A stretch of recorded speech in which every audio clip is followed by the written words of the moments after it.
모태통으로 인하여 중국의 문화혁명이 일어나게 되자 선교사들이 모두 다 추방 명령을 받고 중국을 떠나게 되었습니다.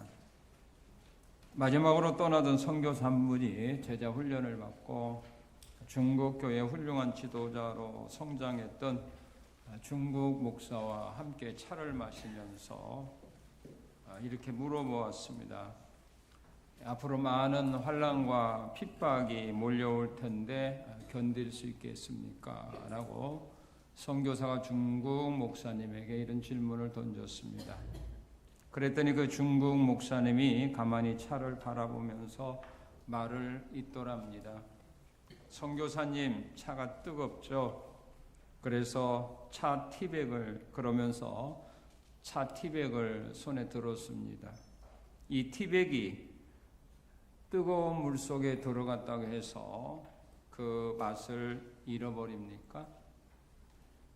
아마도 뜨거운 물 속에서 진짜 맛을 낼 수 있을 겁니다. 두고 보십시오. 저는 이 신앙이 진실이라는 것을 이 환난과 핍박 속에서 우리 주님 앞에 보여드리겠습니다. 라고 말을 했다고 합니다. 살아계신 하나님의 능력을 믿는 믿음의 사람들은 어려운 환경과 역경 속에서도 하나님의 보호와 구원을 믿는 믿음을 가지고 담대함을 잊지 않습니다. 하나님은 오늘의 말씀을 통해서 믿음의 사람들에게 약속했습니다. 나의 구원을 그에게 보이리라. 나의 구원을 그에게 보이리라. 다시 말하면 나의 구원을 그에게 보여주겠다. 그런 약속입니다. 하나님께서 구원을 그 사람에게 보여주겠다. 그러면 모든 사람에게 이 하나님의 구원을 다 보여주는 것은 아닙니다. 오늘 본문을 통해서 하나님의 구원을 보여주는 사람들이 어떤 믿음의 사람들이고 어떤 신앙을 소유한 사람들에게 하나님께서 구원을 그들에게 보여주는가를 오늘의 말씀을 통해서 우리에게 가르쳐주고 있습니다. 예수 믿는다고 해서 교회 다닌다고 해서 교회 직분을 받았다고 해서 무조건 하나님께서 구원을 보여주는 것은 아닙니다. 하나님의 구원은 어떤 믿음의 사람들에게 보여줄까? 여러분들도 이 믿음의 삶의 길을 걸어간다면 앞으로 하나님의 구원은 여러분들의 삶 속에 중단 없이 나타나게 됩니다마는 우리가 이런 믿음을 소유하지 아니하고 신앙생활한다면 우리가 하나님의 구원을 원한다 할지라도 하나님의 구원은 나의 삶 속에서 나타나지 않습니다. 하나님의 구원이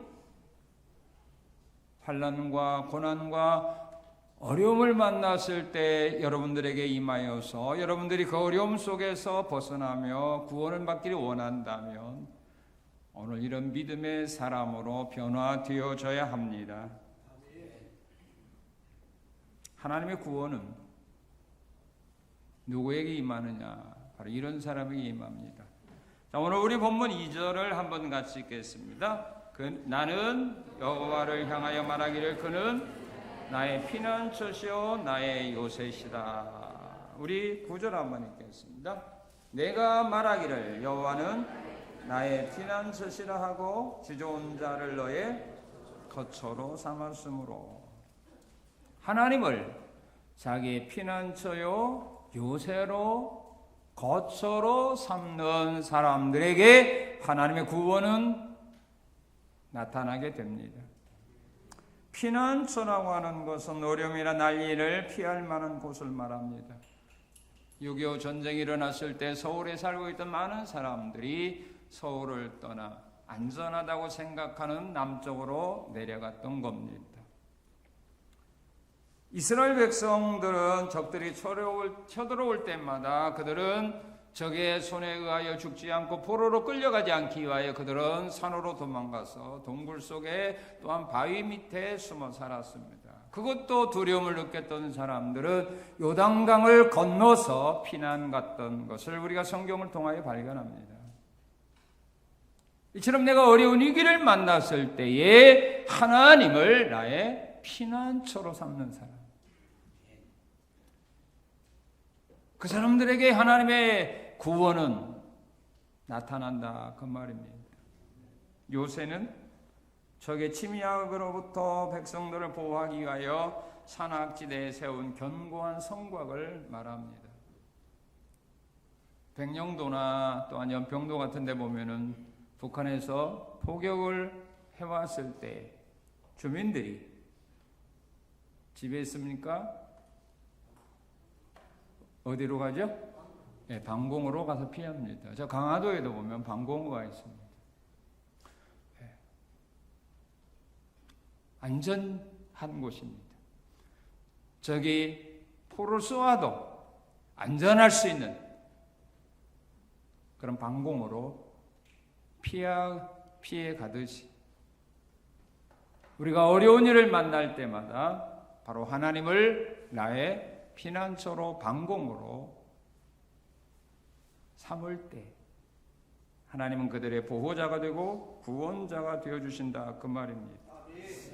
시편 146편 1절 3절에 보게 되면 하나님은 우리의 피난처요 힘이시니 환난 중에 만날 큰 도움이다. 다윗은 시편 61편 3절에서 이런 고백을 합니다. 주는 나의 피난처시요 원수를 피할 만한 견고한 망대다. 이사야 25장 4절에 보게 되면 주는 포악자의 기세가 성벽을 치는 폭풍과 같을 때에 빈궁한 자의 요새와 또한 폭풍 중에 피난처가 된다. 폭풍우가 몰아치는 그와 같은 환난과 어려움이, 고난이, 아픔이, 재앙이 내게 임한다 할지라도 그 모든 것에서 안전하게 나를 보호해주고 피할 수 있는 피난처는 바로 하나님이다. 그래서 다윗은 어려운 일을 만날 때마다 하나님을 피난처로 삼았기 때문에 하나님께 나간 겁니다. 여러분은 어렵고 힘든 일을 만날 때 어디로 피합니까? 누구를 찾아가서 도움을 청하는 겁니까? 하나님입니까? 피난처가 있는 사람은 환난이 일어나도 두려워하지 않습니다. 환난 중에 나를 안전하게 보호해 줄 수 있는 장소이기 때문입니다. 바로 하나님을 여러분의 피난처로 삼아야 합니다. 그리고 하나님의 구원은 어떤 사람이 임하느냐 하면은 오늘 본문 2절은 말합니다. 2절 같이 읽겠습니다. 나는 여호와를 향하여 말하기를 그는 나의 피난처소요 나의 요새시요 내가 의리하는 하나님이다. 의리하다는 말은 믿다, 의지하다, 신뢰하다 그 말입니다. 내가 어려움을 만났을 때 참으로 믿을 수 있는 분, 참으로 의지할 수 있는 분, 참으로 신뢰할 수 있는 분이 바로 하나님이다. 요즘 많은 사람들은 말합니다. 정말 믿을 사람 없다고. 정말 믿을 사람 없다고. 여러분 믿을 만한 사람에게 사기당한 일 없습니까? 믿을 만한 사람에게 실망당한 일 없습니까? 정말 믿을 사람이 없어요. 내가 내 자신도 못 믿는데 어떻게 남을 믿습니까? 여러분 자신 믿습니까? 믿을만 합니까? 여러분 믿을만 합니까? 다른 사람이 아니라 여러분 자신이 여러분을 믿을만 하냐 이 말입니다.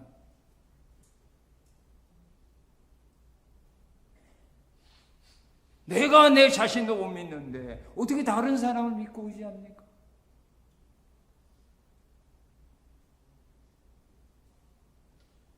그러나 우리 하나님은 믿을만하다 그 말이에요.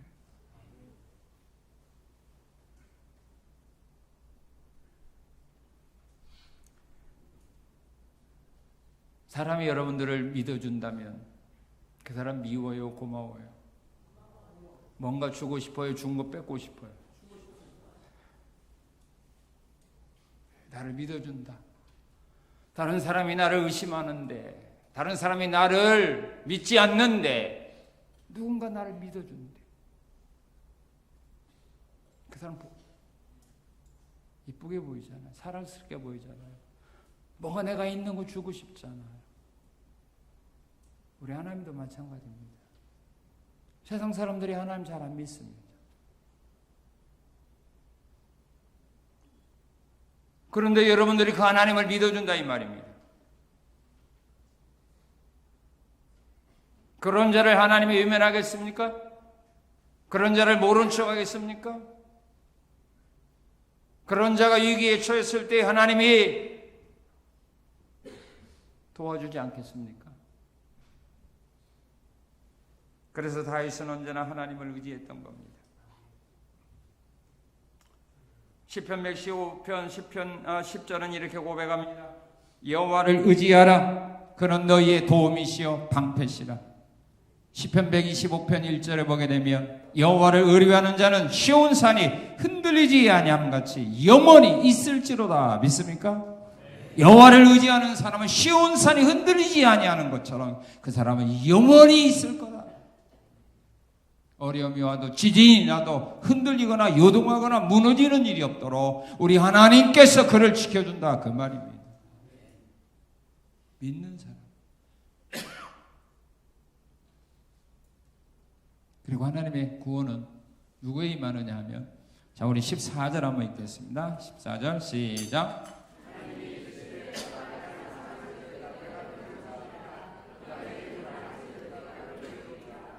예, 하나님의 구원은 누구에게 나타납니까? 하나님을 며칠씩 굶은 사람들 같네. 하나님을 사랑하는 사람. 여러분 하나님 사랑합니까? 진짜입니까? 하나님은 그걸 내가 하나님 사랑합니다 이 고백을 하나님이 인정하느냐 안 하느냐가 문제예요. 그렇죠? 짝사랑하지 마요. 그럼 우리 하나님이 증거 갖고 오라고 할 겁니다. 네가 나를 사랑하는 증거 좀 내놔보라.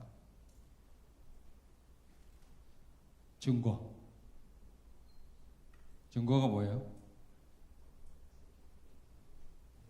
그냥 사랑하죠? 증거는 없어도. 자, 하나님이 나에게 네가 나 사랑해. 그래, 내가 네 말을 인정해주마. 그러다면 증거 좀 보여달라. 내가 하나님을 사랑하는 증거가 뭘까요? 주님 말씀했어요. 너 나 사랑해? 뭐라고 했어요? 내 계명 지켜. 너 나 사랑해? 그럼 내 계명을 지켜. 여러분들이 하나님의 말씀을 지킬 수 없는 상황에서 지켰다고 하는 이유는 왜 지켰느냐 하면 하나님을 사랑하기 때문에 지키는 겁니다. 사랑하는 사람과의 약속은 자기가 손해보는 일이라도 지킵니다.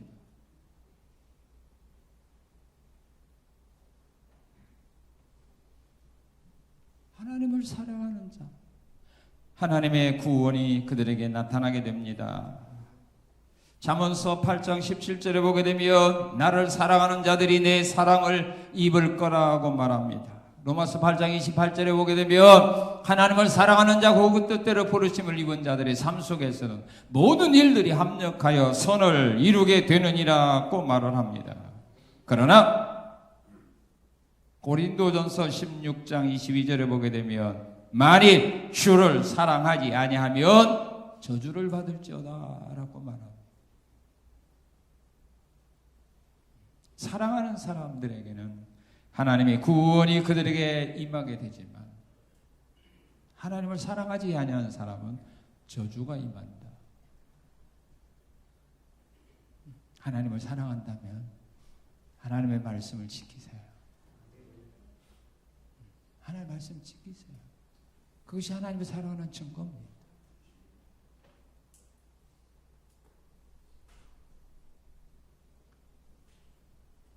예수님은 빌라델비아 교회의 성도들을 칭찬해 줍니다. 칭찬은 이유를 밝힙니다.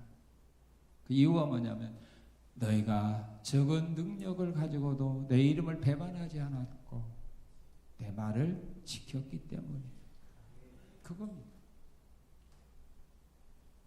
그 교회가 크고 그 교회가 사람이 많이 모인 일에 대하여 주님이 칭찬한 것이 아니라 너희가 적은 능력을 가지고도 내 이름을 배반하지 아니하고 내 말을 지켰으니 잘했다.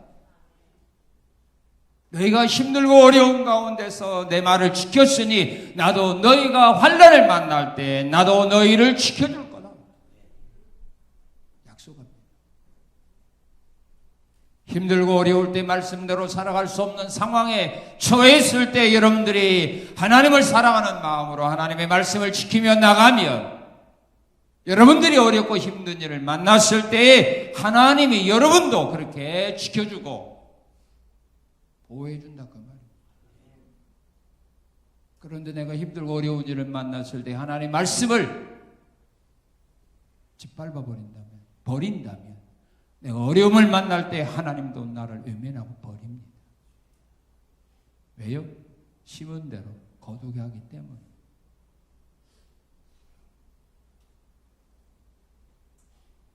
어려울 때 내가 하나님께 도움을 구하지 않아요. 지켜준다고 주님이 약속한 겁니다. 네가 내 말을 지켰어. 나도 너를 지켜줄 거야. 그런데도 오늘 수많은 사람들이 하나님의 말씀을 소중하게 여기지 않아요. 그냥 듣는 것으로 깨닫는 것으로 은혜 받는 것으로 만족해버려요. 그건 다 죽은 믿음입니다.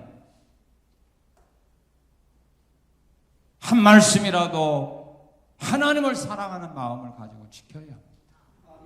그것만이 우리 하나님이 기억하시는 겁니다.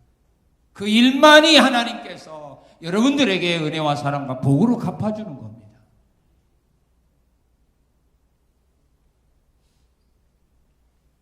그리고 우리 하나님 구원이 누구이면요? 우리 14절입니다.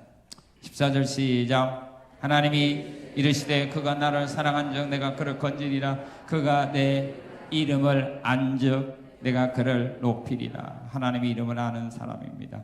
여기 안다라고 하는 말은 지식적으로만 아는 것이 아니라 그 대상과 밀접한 교류를 갖는 것까지도 포함하는 겁니다. 지식적으로 아는 것, 이론적으로만 아는 것은 안다고 말할 수 없습니다. 경험을 통해서, 교류를 통해서, 체험을 통해서 아는 겁니다. 이것만이 진짜 살아있는 지식입니다.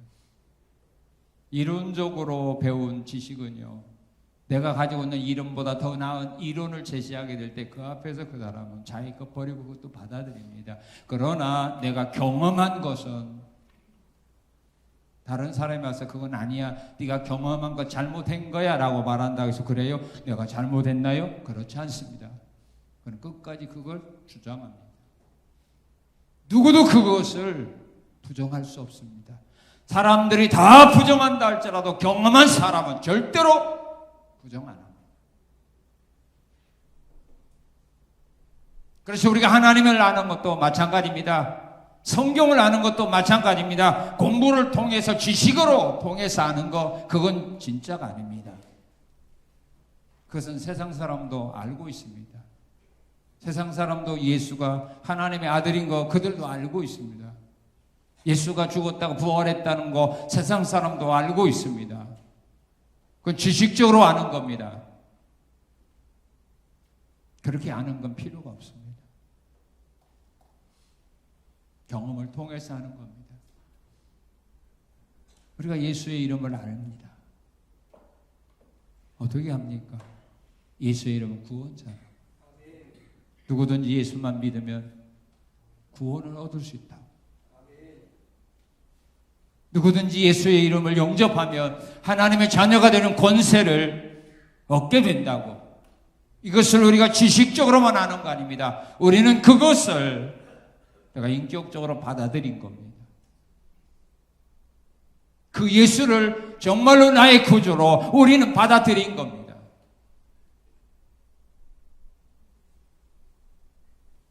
그리고 그 예수를 믿음으로 말미암아 내가 구원받은 하나님의 자녀가 되었다고 하는 사실에 대해서 의심을 하지 않는 겁니다. 이게 아는 거예요.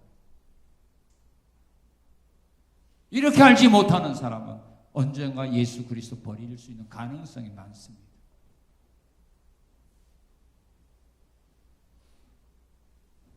만약에 예수의 하나님의 이름을 아는 사람을 하나님이 다 구원해 준다면 이 땅에서 예수 이름 모르는 사람 누가 있어요? 복음에 들어간 땅에 살고 있는 사람은 다 알아요. 그러나 그 모든 사람이 다 하나님의 구원받는 것은 아닙니다.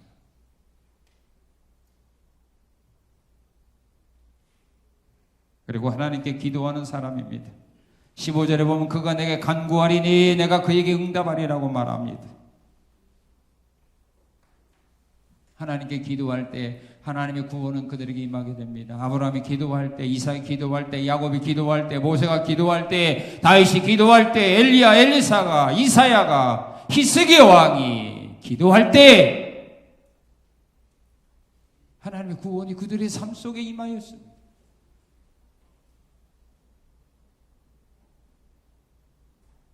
그들이 만난 환난을 헤치고 나갈 수 있도록 하나님의 구원의 길로 인도해 주셨습니다. 염려 근심할 때가 아닙니다. 기도할 때입니다. 환난 날에 나를 부르라. 내가 너를 건지리니 네가 나를 영화롭게 하리라. 믿습니까? 아멘. 믿습니까? 아멘. 기도하는 자의 삶 속에 하나님의 구원이 나타나는 겁니다.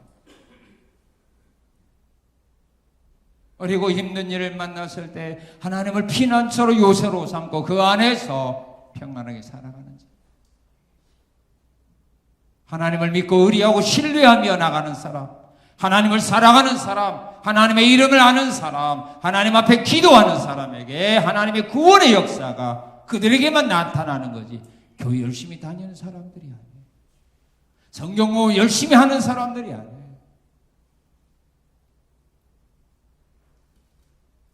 정말 자신의 삶 속에서 이런 믿음의 열매들이 나타나야 합니다. 말로만, 이론으로만 신앙생활 하지 말아요. 이런 열매가 나의 삶 속에 나타날 수 있는 그런 신앙의 길을 따라갈 때 하나님이 구원을 보여주는데 어떤 구원을 보여주느냐 하면은 그들이 환난을 만날 때 하나님이 건져주신다고 말합니다. 환난을 만날 때 건져준다. 어떤 환난을 만날 때 건져주는가? 우리 3절 읽겠습니다. 3절 시작. 다시요. 시작.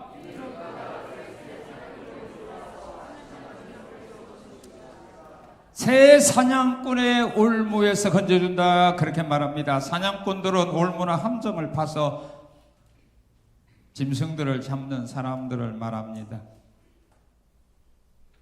새가 사냥꾼의 올무에 걸리게 되면 스스로의 힘으로 능력으로 벗어날 수 있을까요? 없을까요?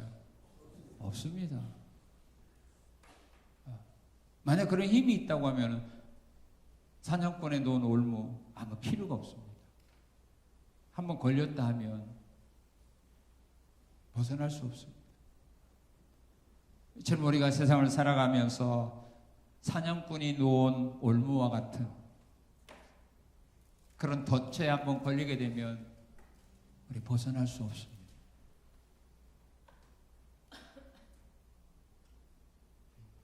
길이 있다면 죽는 곳밖에 없습니다. 살 소망은 없는 것입니다. 그와 같은 어려운 환난에 처했을지라도 내가 너희를 벗어나게 해주겠다. 믿습니까? 새가 짐승들이 사냥꾼의 올무에 걸려 있을지라도 거기서 벗어나는 것과 같이 내가 너희를 사람들이 쳐놓은 함정에 빠져 있을지라도 올무에 걸려 있을지라도 내가 너희를 그 속에서 건져줄 거다.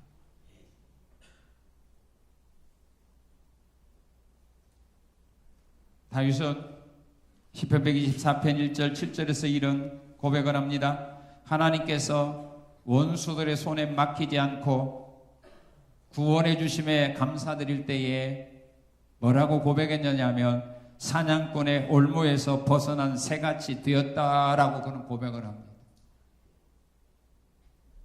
하나님이 원수들의 그 속에서 자기를 건져 주셨을 때 다윗은 하나님께 고백하기를 사냥꾼의 올무에서 새가 벗어난 것처럼 내가 벗어났습니다.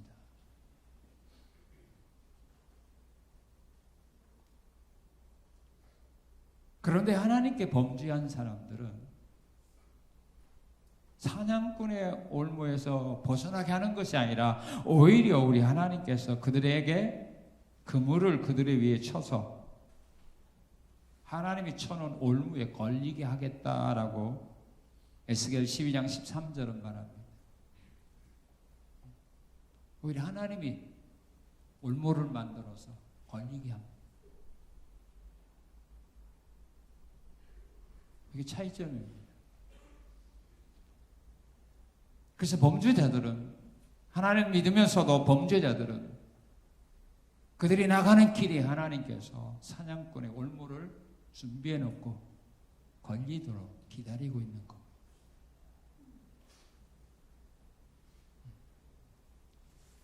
그래서 안 되는 겁니다. 하는 일마다 올무에 걸리고 함정에 빠지게 됩니다. 그러나 하나님을 사랑하는 사람들, 하나님께 기도하는 사람들, 하나님 믿고 신뢰하는 사람들은 올무에 걸려도 함정에 빠져도 하나님이 벗어나도록 인도해 주십니다. 어떤 삶을 살아가시냐.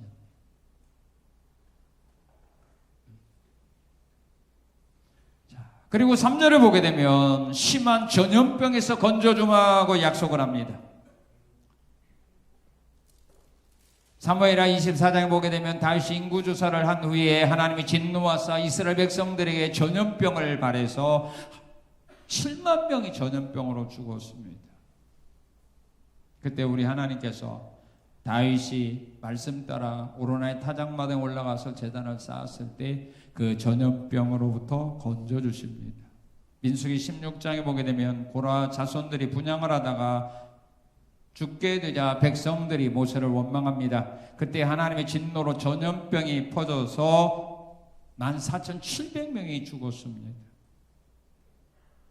그때 모세가 하나님께 나가 분향할 때 하나님은 그들에게 내렸던 전염병을 거두셨습니다.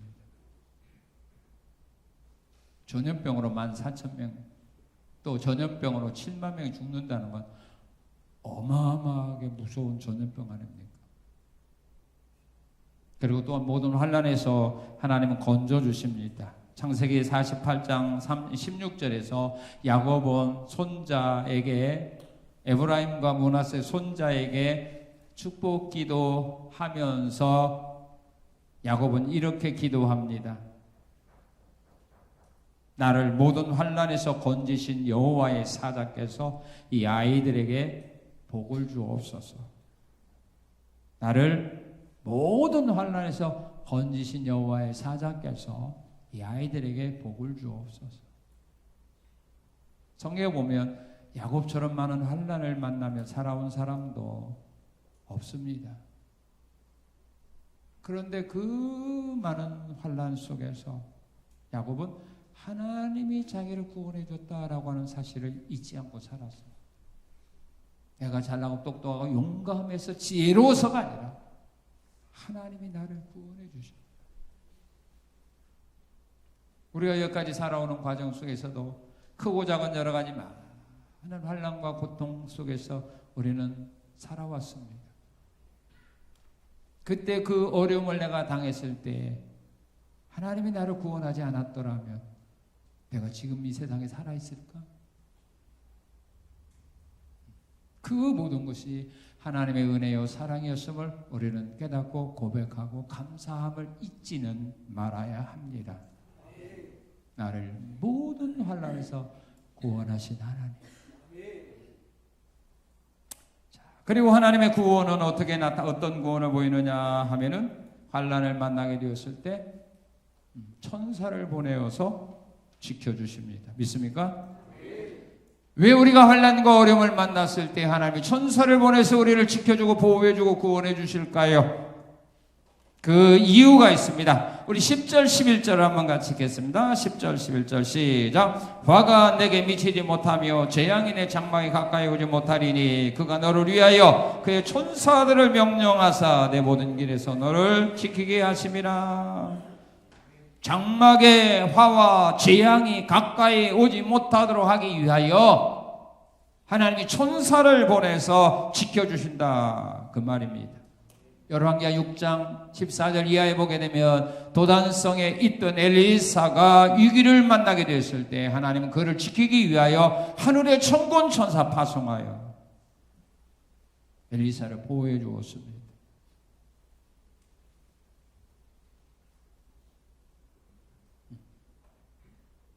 애굽에 하나님께서 무서운 재앙들을 내릴 때에 하나님은 이스라엘 백성들이 살고 있는 고센 땅에는 파리 재앙, 가축의 죽음 재앙, 우박 재앙, 메뚜기 재앙, 흑암의 재앙, 장자가 죽임을 당하는 이런 재앙들을 하나님은 이스라엘 백성들이 살고 있는 고센 땅에는 임하지 않도록 보호해 주었습니다.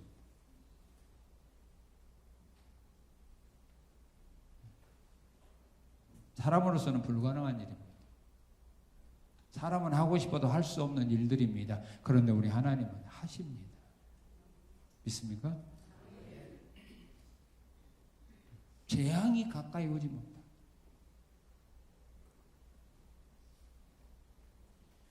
하나님이 이와 같이 보호해 주신다, 그 말씀입니다. 자, 그리고 12절 읽겠습니다. 12절 시작. 예, 천사들을 보내서 그들의 발이 돌에 부딪히지 않도록 지켜주기 위해서 하나님은 천사를 보내준다, 그 말씀입니다. 다니엘서 6장에 보게 되면 다니엘이 사자굴에 던짐을 받았을 때에 다니엘로 하여금 사자의 밥이 되지 않도록 하기 위하여 천사를 먼저 보내어 사자들의 입을 봉해버리지 않았습니다.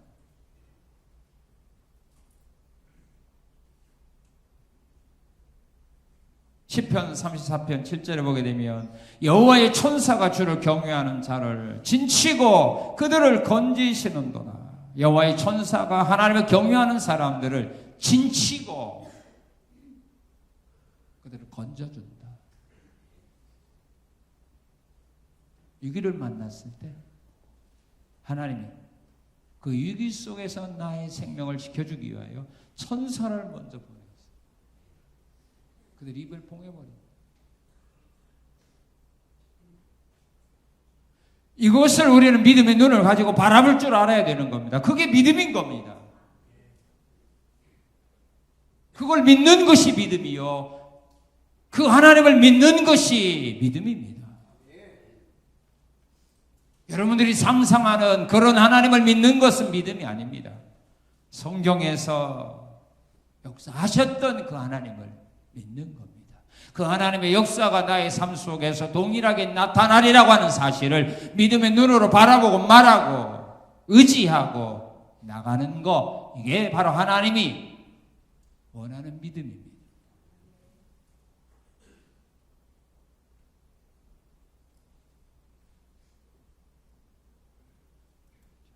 그리고 악한 자들과의 싸움에서 이기게 하기 위해서 천사를 보내 우리에게 힘도 주고 능력도 주고 우리를 보호해 줍니다. 우리 13절 한번 같이 읽겠습니다. 내가 사자와 독사를 밟으며 젊은 사자와 뱀을 발로 누리르로다. 믿습니까? 악한 자들과 싸움에서 이기게 하고 악한 영들과 싸움에서 이기게 할 수 있도록 하기 위하여 주님이 함께하고 천사를 통하여 우리를 지켜주는 겁니다. 헤롯 왕이 베드로 사도를 죽이려고 할 때 하나님이 천사를 보내어서 베드로 사도를 옥에서 구원해 주지 않았습니까?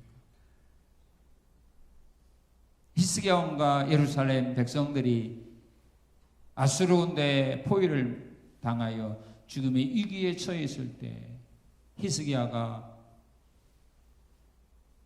선지자 이사야와 함께 하나님께 기도할 때 하나님의 그 기도 듣고 천사를 보내어 적군 18만 5천 명을 죽였습니다. 이런 하나님의 도움이 없으면 살 수 없기 때문입니다.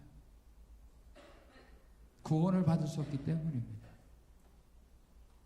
그래서 하나님은 위기를 만난 하나님의 백성들의 구원을 위하여 천사들을 보내주시는 겁니다.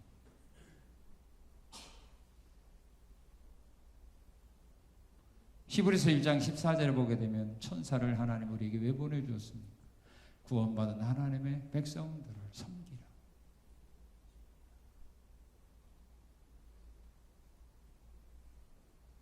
이처럼 하나님은 여러분들을 사랑하시는 겁니다.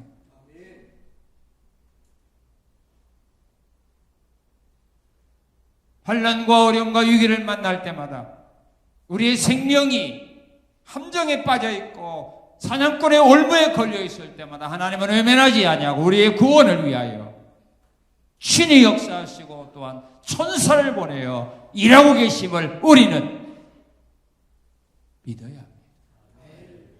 그게 믿음입니다.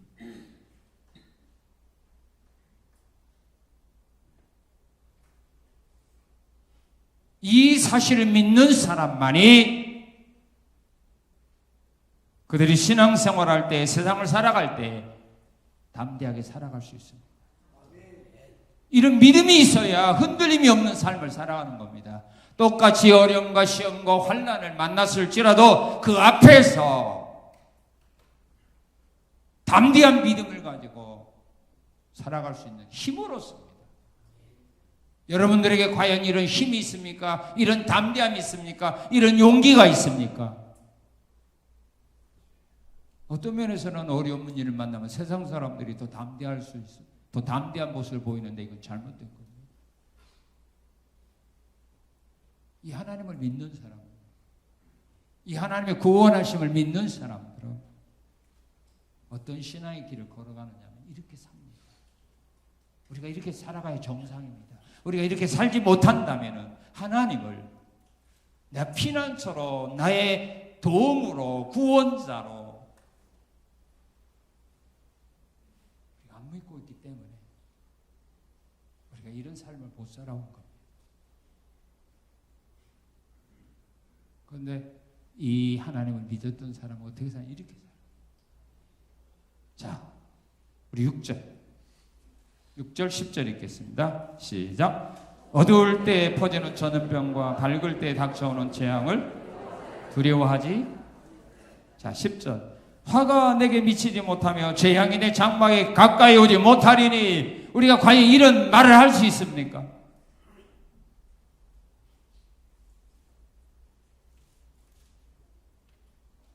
재앙이 가까이 오지 못하리라.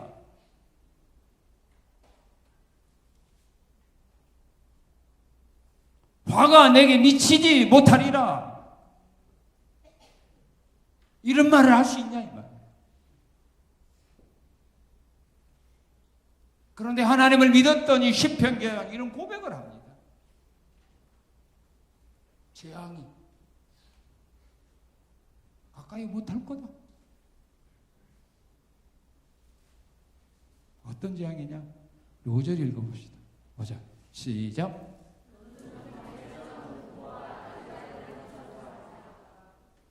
밤에 찾아오는 공포와 낮에 날아드는 못과 같은 화살. 화살이 빨라요? 늦어요? 화살 피할 수 있어요? 없어요? 여러분 화살 피할 수 있어요? 없어요? 예? 화살보다 빠르나요? 화살과 같은 재앙. 그런 것들이 와도 나는 겁먹지 않다 이거죠. 왜? 하나님이 방패가 되어 보호해 주고 구원해 주고.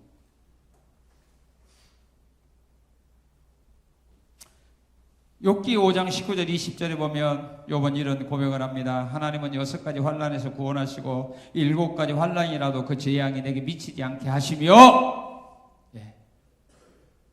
하나님은 6가지 환난에서 나를 건져주시고 7가지 환난이라도 내게 미치지 못하게 하시며, 기근 때, 환난 때에, 전쟁 때에 나를 구원할 거다. 이게 진짜 하나님 믿는 사람 아닙니까? 그래서 진짜 믿음의 사람은 환난을 만나고 어려움을 만나고 시험을 만날 때 그 사람이 진짜 믿음이 그때 나타난다. 뭐가 잘 풀려지고 잘 나갈 때 하는 것은 다 믿을 수 없는 것들이에요. 아직 검증을 못 받은 것들. 잘 나가면 누구나 다 감사하고 누구나 다 좋게 말할 수 있어요. 누구나 열심히 충성하고 봉사하고 하나님의 은혜라고 말할 수 있다 이 말입니다. 그런데 어려운 일을 만났는데 이걸 하나님의 은혜라고 말할 수 있습니까?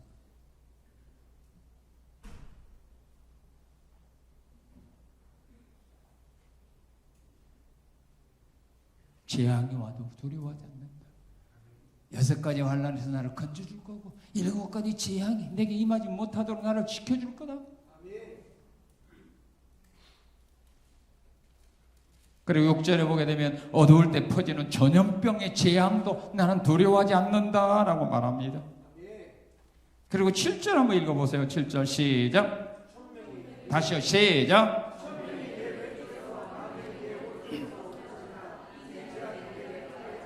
이제 1000명이 10,000명이 내 좌편 우편에 쓰러지고 넘어지고 망해도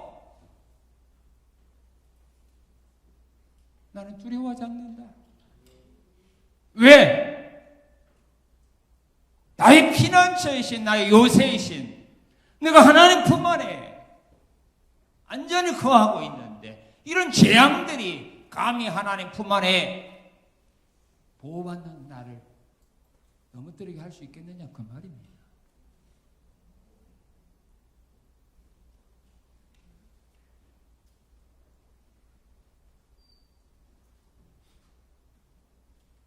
흉한 소식이 와도 소문이 퍼져도 나는 걱정 안 된다.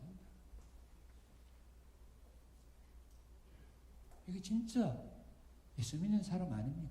이게 진짜 신앙생활 아닙니까?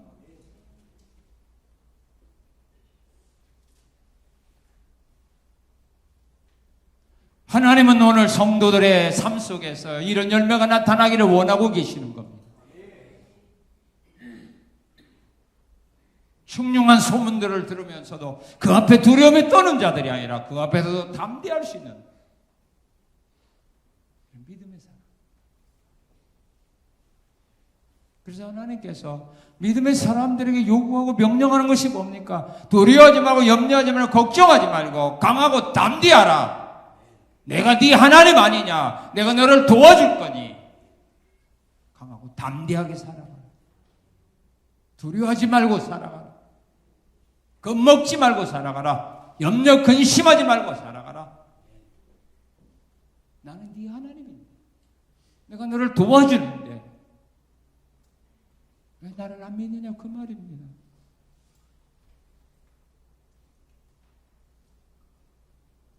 재앙 앞에서도 두려워하지 않는 마음. 이게 진짜 하나님 믿는 성도의 삶. 그리고 여호와의 구원을 믿는 사람은 어떻게 사느냐 하면 이렇게 삽니다. 우리 14절 15절입니다. 시작.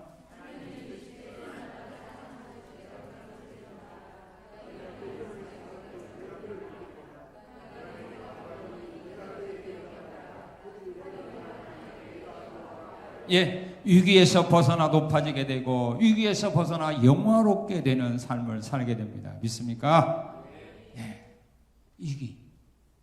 내가 위기를 만나, 사람이 위기를 만나게 되면 소망을 가집니까? 절망에 빠집니까?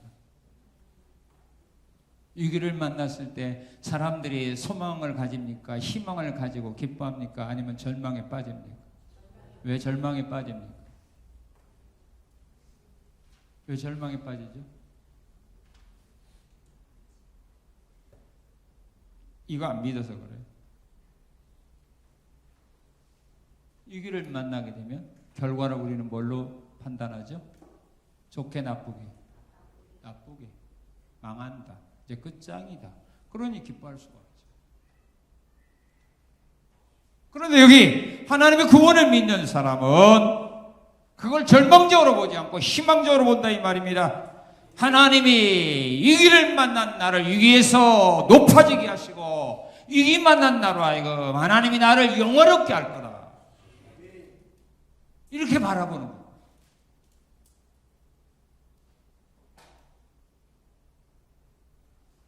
시편 50편 15절에 너희가 환난 만났느냐? 나 찾아 나한테 와 부르짖어. 그럼 내가 너를 건질 거야. 그럼 네가 나를 영화롭게 할 거야. 그러니까 환난을 만났을 때 우리는 희망을 가지고 결과를 더 아름답게 보여야 된다. 나쁘게 자기 스스로 판단해 버리니 하나님 우리 믿음대로 되게 하는데 내가 위기 만났을 때 하나님 나를 건져줄 수 있어요 없어요? 그 위기를 통해 내가 영화로운 사람이 되게 할 수 있어요 없어요? 없지요. 왜 내가 그렇게 안 믿는데? 하나님 하고 싶어도 못하는 거예요. 다니엘은 위기를 만났습니다. 그의 친구 사드락 메삭 아벤노고 위기를 만났습니다. 그들은 풀무불 속에 던짐받아야 됩니다. 사자굴 속에 던짐받아야 됩니다. 그런데 그 위기가 오히려 그들에게는 더 영화롭게 만들었어요. 위기를 극복한 후에 그들은 더 높은 지위를 얻게 되었습니다. 왜 그런 사건을 거기에 기록했을까요? 너한테도 그렇게 해주겠다는 말입니다. 내가 너한테도 그렇게 해줄 거니 위기를 나쁜 것으로 보지 말라 그 말이에요. 너를 더 존귀하게 만들고 영화롭게 만들겠으니 실망하지 말아요. 믿음의 눈을 떠서 바라보라는 말입니다. 다니엘이나 사드락 메삭 아벤노고는 그런 어떤 경험자들이 없었습니다. 그러나 우리는 다니엘을 통해서 그의 친구들을 통해서 우리는 교훈을 받았잖아요.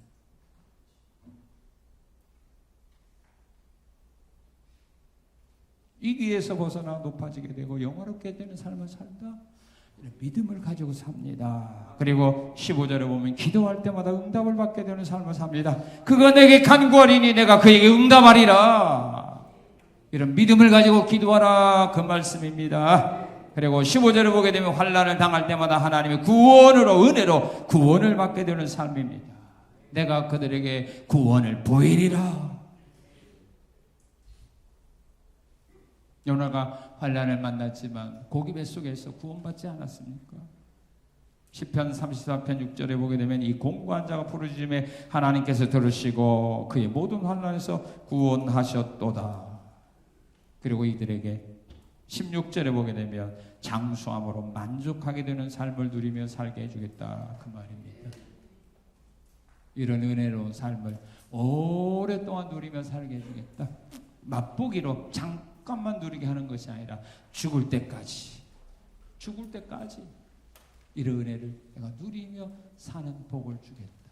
하나님 우리에게 주시는 것은 다 영원한 겁니다. 하나님이 영원하신 하나님이기 때문에 언제나 하나님이 하시는 일은 영원합니다. 그 영원함이 나의 삶 속에 나타날 수 있도록 우리가 믿음 안에 살아가야 합니다. 하나님의 구원을 우리에게 보여주기를 하나님 원합니다. 하나님의 구원을 우리의 삶 속에 나타나기를 원하고 계십니다. 그런데 우리가 믿음으로 뒷받침되지 못한 삶을 살고 있습니다. 내가 원하는 것만큼 하나님의 구원이 나의 삶 속에 임하지 않고 있다는 거 기억하시고 오늘 하나님의 구원이 어떤 사람에게 임하는가를 기억하시고 마음에 새기시고 이 길을 따라감으로써 앞으로의 모든 환난 속에서 위기 속에서 또 우리 힘으로 능력으로 벗어날 수 없는 새 사냥꾼의 올무와 같은 그런 수렁에 빠져 있을지라도 우리 하나님의 은혜와 사랑과 능력 안에서 구원받아 하나님께 영광 돌리며 또 기도하는 모든 것마다 응답받고 살아가는 내 주변에서 1000명 만명이 재앙과 화로 쓰러져 넘어진다 할지라도 이 재앙이 내 창막에 가까이 하지 못하리라. 이 재앙이 우리의 삶의 터전에 가까이 오지 못하리라. 애굽날에 그 무서운 재앙을 내리면서도 이스라엘 백성들이 살고 있던 고센 땅에 재앙이 내리지 못하도록 지켜주셨던 하나님의 보호가 나의 삶 속에 나타나리라는 이런 믿음과 담대함 가지고 앞으로 남아있는 삶을 살아가시는 은혜가 있으시기를 주님의 이름으로 축원합니다. 감사합니다. 감사합니다. 감사합니다. 하나님은 나의 구원자십니다. 하나님의 구원을 우리의 삶 속에 보여주시기를 원해서 오늘 말씀 주셔서 감사합니다. 마음에 새기고 이대로 순종하며 이 삶의 길을 향하여 나갈 수 있도록 은혜와 사랑과 믿음과 성령의 충만함으로 더해주신 하나님께 영광 돌리며 예수님 이름으로 기도합나이다. 아멘.